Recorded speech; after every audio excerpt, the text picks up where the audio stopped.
హిందూ ధర్మం ప్రేక్షకులకు నమస్కారం. భక్తుల ముంగిట వైకుంఠుడు ప్రత్యేక కార్యక్రమానికి స్వాగతం, సుస్వాగతం. వైష్ణవ దేవాలయాల్లో వైకుంఠ ద్వార దర్శనానికి వేకువజాము నుంచే భక్తులు బారులు తిరుగుతారు.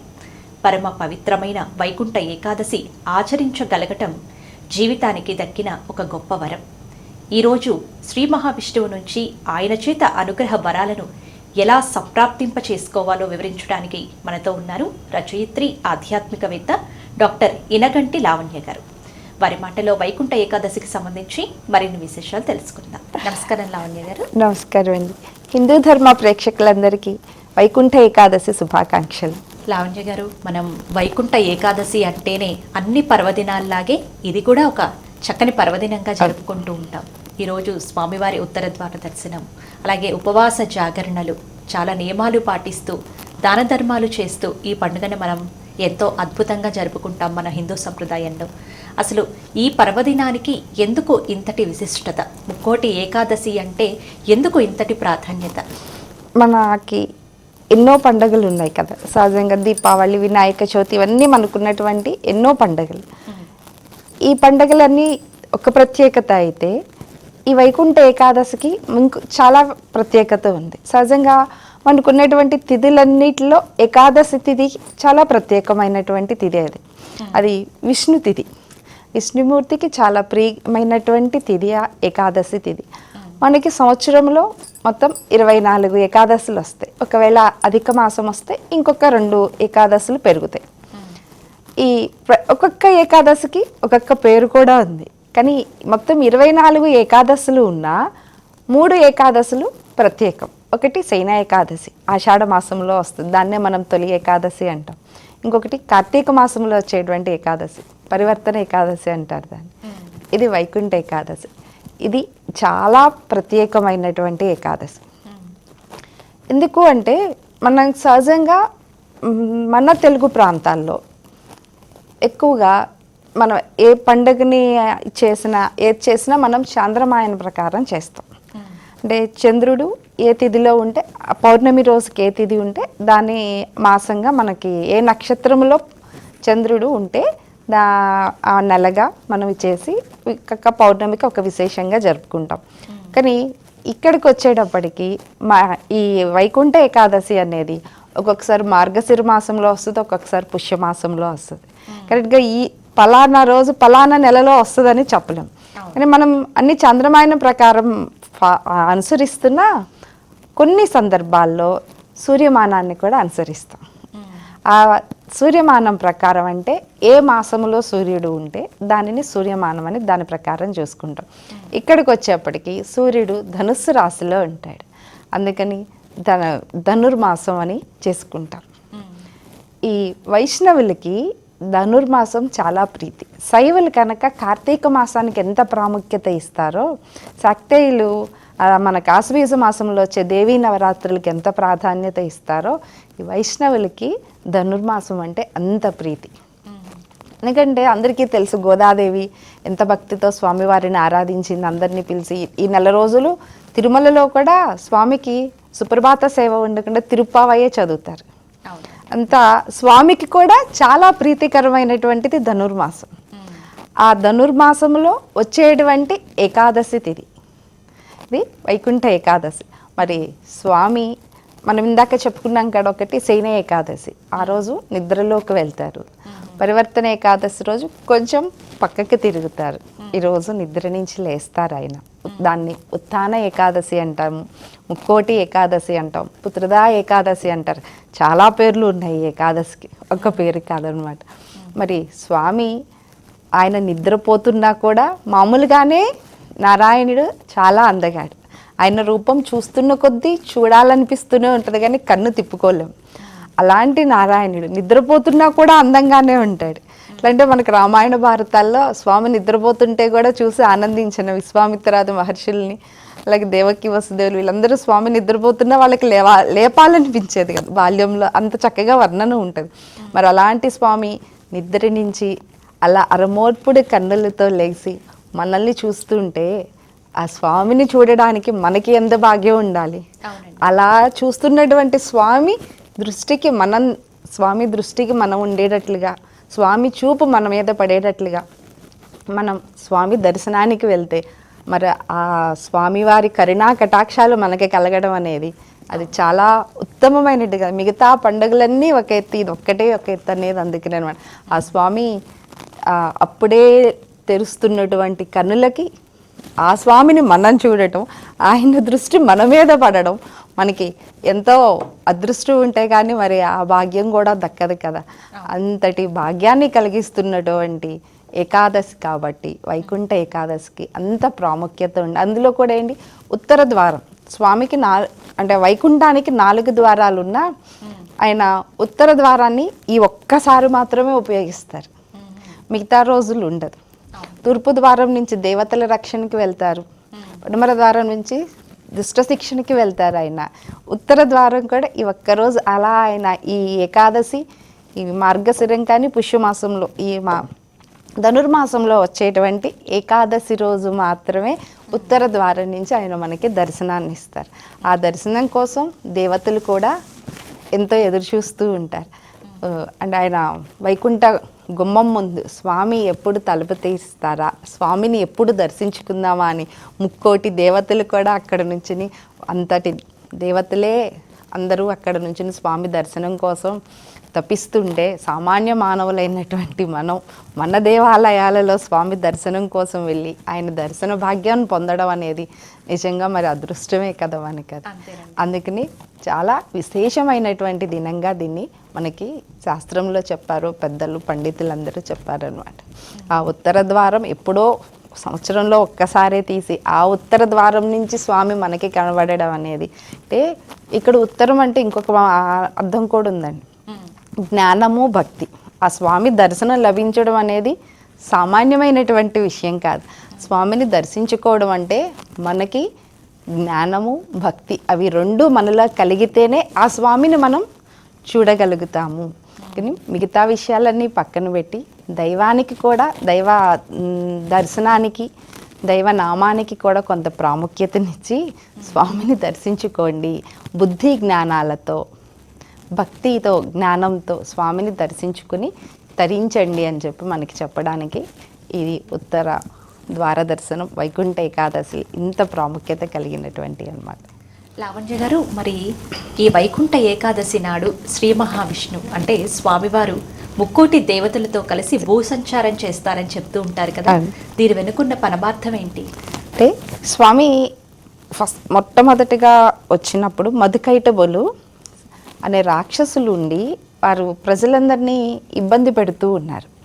స్వామి ఆ మధుకైటబులని సంహరించినప్పుడు వారిద్దరికీ జ్ఞానోదయం కలిగి, స్వామి మేము చేసిన తప్పేంటో మాకు అర్థమైంది, మాకు జ్ఞానోదయం కలిగింది, నీవు సాక్షాత్ నారాయణుడివి, పరమాత్మవి అన్న జ్ఞానం మాకు ఇప్పుడు కలిగింది నీ స్పర్శ వల్ల.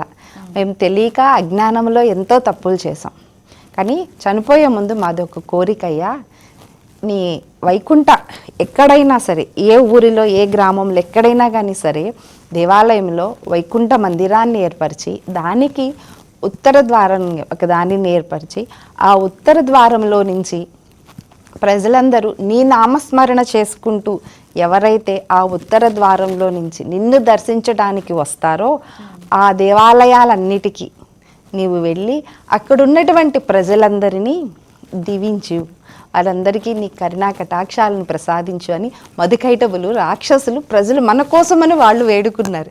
స్వామి గొప్పతనం తెలిసి, నువ్వు అందరము వైకుంఠానికి రాలేము స్వామి, నీ దర్శనం కలగాలి అంటే ఎంతో పుణ్యం చేసుకుంటే కానీ అది కలగదు, మాకే ఇంత కష్టంగా ఉంది, అది కృతయుగం నాటి మాట వాళ్ళది.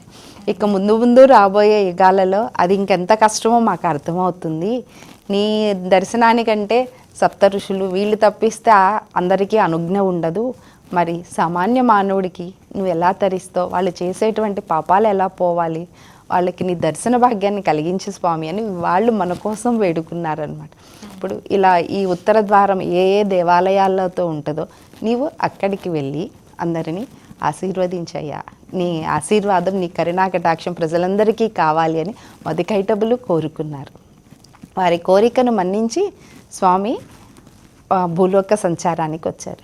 ఇంకొక గాథ కూడా ఉంది. హిరణ్యాక్షుడు దేవతల్ని, మహర్షుల్ని, జనులందరినీ హింసిస్తూ ఉంటే వీళ్ళందరూ వెళ్ళి బ్రహ్మదేవుడి దగ్గరికి వెళ్ళి మొరపెట్టుకున్నారు. స్వామి, మమ్మల్ని నేనంతా చాలా బాగా హింసిస్తున్నాడు, మమ్మల్ని రక్షించయ్యా అంటే, నేను వరాలను మాత్రమే ఇవ్వగలను కానీ రక్షించేటువంటి బాధ్యత నాది కాదు, అదంతా శ్రీమన్నారాయణుడిది, మీరు వెళ్ళి శ్రీమన్నారాయణ్ణే వేడుకోండి అన్నారు. సహజంగా మనం అందరం ఏమనుకుంటామంటే దేవతలు ఎప్పుడు కావాలంటే అప్పుడు నారాయణ దర్శనానికి వెళ్తారు, నారాయణుడితో మాట్లాడతారని సహజంగా అనుకుంటూ ఉంటారు. కానీ వాళ్ళకి కూడా దుర్లభమేనండి నారాయణుడి దర్శనం. వాళ్ళకి కూడా ఎంతో తపస్సు చేయాలి, ఎంతో భక్తి భావన ఎన్ని ఉంటే తప్పిస్తే వాళ్ళకి కూడా స్వామి దర్శనం అంత తేలికగా కలగదన్నమాట. వారందరూ స్వామి దర్శనం కోసం అని చెప్పి స్వామిని ప్రార్థిస్తూ ఉంటే నారద మహర్షి వచ్చి, స్వామి భూలోకంలో ఉన్నారు, వరాహ అవతారంలో 7 కొండల మీద స్వామి కొలువై ఉన్నారు, అక్కడికి వెళ్ళండి, అది భూలోక వైకుంఠం, అక్కడ స్వామి ప్రస్తుతానికి అక్కడే ఉన్నారు, మీరు అక్కడికి వెళ్ళి స్వామిని శరణ వేయండి, ఈ వైకుంఠంలో కన్నా భూలోక వైకుంఠానికి వెళ్తే స్వామి తొందరగా కరుణిస్తాడు, అక్కడికి వెళ్ళి వేడుకోండి అని చెప్తే దేవతలందరూ కలిసి స్వామి దగ్గరికి వెళ్ళి ఆయనను వేడుకొనగా, మేము అభయమిస్తున్నాను, నేను మిమ్మల్ని రక్షిస్తానని, ఆ రాక్షసుని సంహరిస్తాను అని వాళ్ళు వచ్చి వేడుకున్నప్పుడు కూడా స్వామి వాళ్ళకి ఉత్తర ద్వారం నుంచి దర్శనమిచ్చి, వారితో కలిసి మీరే ఇంత బాధపడుతుంటే మరి పాపం సామాన్య జనుల పరిస్థితి ఏంటి, వారికి కూడా కొంత ఉపశమనం కలిగిస్తాను, పదండి అందరం కలిసి వెళ్ళి ప్రజలందరికీ కొంత ఉపశమనం ఇద్దాం, వారికి భరోసా ఇద్దాము, వెళ్దామని ఆ విధంగా అందరితో కలిసి భూసంచారానికి వచ్చారు నారాయణుడు. ఈ వైకుంఠ ఏకాదశి రోజున వైకుంఠ ఏకాదశి వ్రతం అని, శ్రీవ్రతం అని చేస్తూ ఉంటారు కదండి. ఈ వ్రతాన్ని ఎలా ఆచరించాలి? ప్రతి ఒక్కరు ఈ వ్రతాన్ని ఆచరించవచ్చా? అంటే ఇందాక మనం చెప్పుకున్నట్టు తిథులన్నిట్లో ఏకాదశి తిథి ప్రత్యేకం అని చెప్పుకున్నాం కదా. ఈ ఏకాదశి వ్రతం చేయటం అనేది కూడా ఈ వైకుంఠ ఏకాదశి నుంచే మొదలవుతుందండి. 2 శుక్లపక్ష ఏకాదశి, కృష్ణపక్ష ఏకాదశి అని 2, అంటే పౌర్ణమికి ముందు, అమావాస్యకు ముందు వచ్చే ఏకాదశులు అనమాట. సహజంగా చాలామంది 2 ఏకాదశుల్లోనూ వ్రతం చేస్తారు. కొంతమంది 2 చేయలేక, అంటే సమయాభావం కానీ ఇప్పుడు ఉన్న బిజీ జీవితాల వల్ల కానీ చేయలేకపోవడం వల్ల ఏమవుతుందంటే, ముందు కొంతమంది ఒకటి చేసి 1 సంవత్సరం అంతా ఒకదాన్ని ఆచరించి మళ్ళా వచ్చే ఇంకో సంవత్సరం ఇంకొక దాన్ని ఆచరించడం అలా చేస్తూ ఉంటారనమాట. ఈ వ్రతం చేసే విధానం కూడా ఈ రోజు నుంచే మొదలు పెడతారు. అంటే వైకుంఠ ఏకాదశి నుంచే ఈ వ్రతం చేస్తాము, ఇలా దీక్షగా ఉంటామని నియమం పెట్టుకుని ఒక సంకల్పం చేసుకుని వైకుంఠ ఏకాదశి నుంచే అది కూడా మొదలు పెడతాం. మనం సహజంగా చాలా వ్రతాలు చేస్తాం, అంటే సత్యనారాయణ స్వామి వ్రతం, వరలక్ష్మి వ్రతం అని చాలా వ్రతాలు చేస్తాం. ఏ వ్రతం చేసినా చెయ్యకపోయినా ఏకాదశి వ్రతం చేస్తే ఆ వ్రతం చేసిన అన్ని వ్రతాలు చేసిన పుణ్యం దీనికి వస్తుంది మనకి.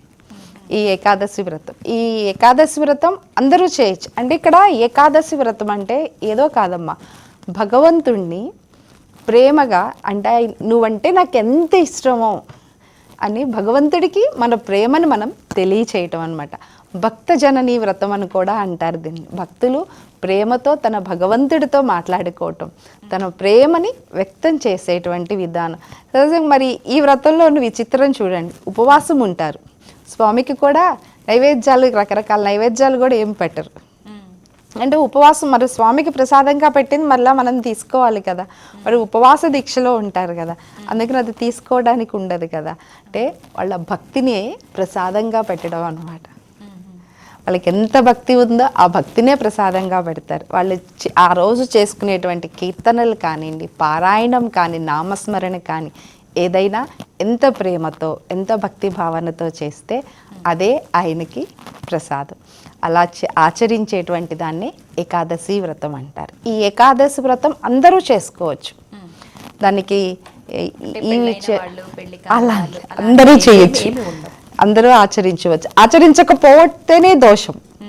ప్రతి ఒక్కళ్ళు జీవితంలో ఒక్కసారైనా తప్పకుండా చేయాల్సినటువంటి వ్రతం ఈ ఏకాదశి వ్రతం, అందరూ ఆచరించాలి.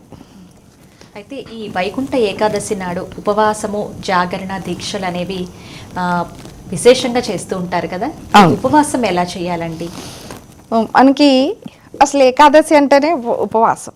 అది కూడా ఎందుకు వచ్చినది అంటే, మురా అనే రాక్షసుడు బ్రహ్మ నుంచి వరాలి పొంది చావు లేకుండా నన్ను ఇలా వరం కావాలి అన్ని కోరుకోవటం సహజంగా రాక్షసులకి అలవాటే కదా.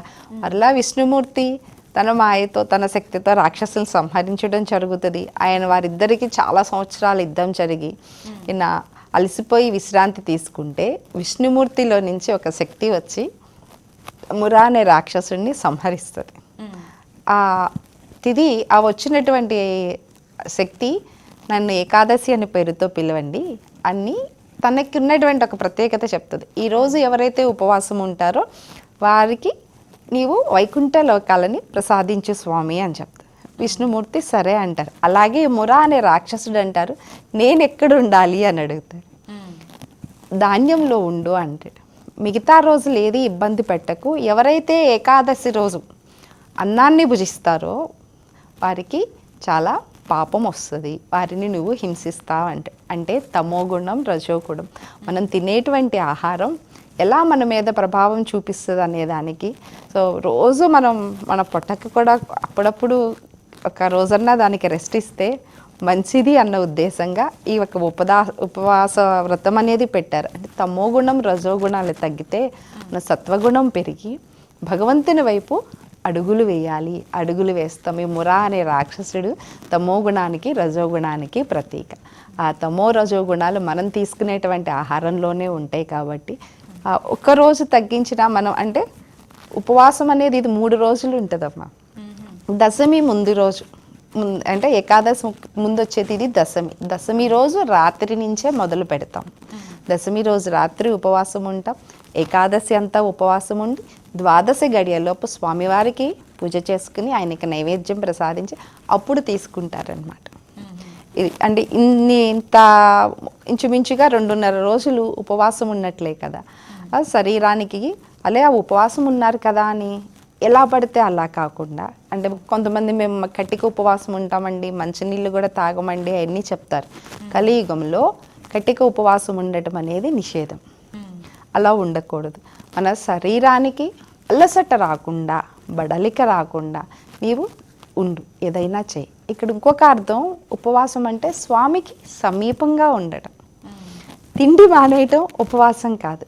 నీవు ఉపవాసం అంటే చేయలేకపోతే అనారోగ్య కారణాలు ఉండొచ్చు, రకరకాల కారణాల వల్ల చేయలేకపోయినా కానీ నీవు మనస్సులో ఎప్పుడు స్వామినే ధ్యానిస్తూ స్వామికి ఎంత సమీపంగా ఉంటావో, ఎంత దగ్గరగా ఉంటావో అదే ఉపవాసం. ఆ రోజంతా నిత్యం స్వామిని స్మరిస్తూ ఉండడం. అలాగే జాగరణ కూడా అందరూ ఉండలేరు. అలా ఉండలేని పక్షంలో మధ్యాహ్నం అంటే అర్ధరాత్రి 12 వరకు ఉండి స్వామికి నమస్కారం చేసుకుని ఆ రోజు అయ్యా ఇంకా నేను ఉండలేకపోతున్నాను స్వామి, ఇంతకు మించి నేను చేయలేకపోతున్నాను, నాకు శక్తి ఇంతవరకే ఉందని స్వామికి నమస్కారం చేసుకుని పడుకున్నా అది కూడా జాగరణ కిందకే వస్తుంది. మనం ఉపవాసం జాగరణ ఏది చేసినా ఆ ఉన్నన్ని రోజులు మాత్రం స్వామి నామస్మరణతో కీర్తనలతో గానంతో గడపటం అదే నిజమైనటువంటి ఉపవాసం. దీనికి కూడా నియమాలు ఏంటంటే 60 సంవత్సరాలు పైబడిన వాళ్ళు చేయవద్దని, అలాగే బాలింతలు చేయకూడదు, చిన్నపిల్లలు చేయకూడదు. అంటే ఈ మన వయసులో ఉన్న వాళ్ళైతే తప్పనిసరిగా చేయాలి. అందుకోసమని ఈ ఉపవాసం నియమం పెట్టారు.